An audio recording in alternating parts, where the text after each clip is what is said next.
പുരസ്കാര പ്രഖ്യാപനത്തിൽ കുട്ടികളുടെ സിനിമകളെ പരിഗണിക്കാത്തതിലാണ്. ജൂറി തീരുമാനത്തിനെതിരെ താരം ദേവനന്ദയുടെ പോസ്റ്റ് ഉണ്ടായി.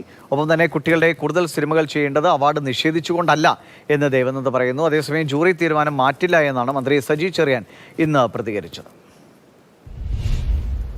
This year jury did not give the best children's film and the best child artist boy and girl. We did not find a single film or a single attempt to make a children's film. മികച്ച കുട്ടികളുടെ ചിത്രം, മികച്ച ബാലതാരം എന്നീ വിഭാഗത്തിലാണ് ഇത്തവണ award ഇല്ലാതിരുന്നത്. ജൂറിയുടെ ഈ തീരുമാനത്തിനെതിരെയാണ് ദേവനന്ദ ഉൾപ്പെടെയുള്ളവർ ഇപ്പോൾ കടുത്ത വിമർശനം ഉന്നയിക്കുന്നത്.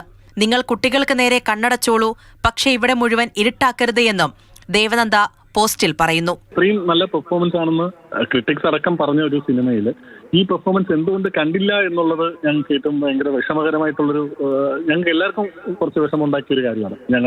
ഞങ്ങളെ സിനിമയിൽ അഭിനയിച്ച കുട്ടികൾക്കടക്കം. ജൂറിക്ക് മുന്നിലെത്തിയ സ്കൂൾ ചലേഹം എന്ന ചിത്രത്തിന്റെ സംവിധായകൻ ശ്രീകാന്തും ഇതിനെതിരെ വിമർശനം ഉന്നയിക്കുന്നുണ്ട്.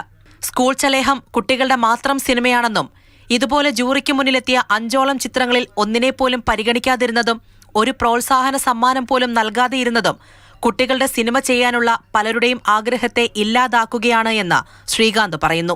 അതേസമയം ജൂറിയുടെ നിലപാടിനെ അംഗീകരിക്കുകയാണെന്നും പുനഃപരിശോധന ഉണ്ടാകില്ല, അടുത്ത വർഷം പരിഹരിക്കാമെന്നും മന്ത്രി സജി ചെറിയാൻ മാതൃഭൂമി ന്യൂസിനോട് പറഞ്ഞു. ഒരു അവാർഡ് കൊടുക്കാൻ പറ്റുന്ന പാകത്തിലേക്ക് ആ സിനിമ എത്തിയില്ല എന്ന ഒരു വിലയിരുത്തൽ നടത്തുകയും അവര് അതിനെ സംബന്ധിച്ചിടത്തോളം ഖേദപ്രകടനം നടത്തിയിരിക്കുന്നത് ജൂറി പറയുന്ന കാര്യമാണ്. ഞാൻ കണ്ടിട്ടില്ല അതിനകത്തെ സിനിമ, ജൂറിയാണ് വിലയിരുത്തിയത്. News desk, Mathrubhumi news.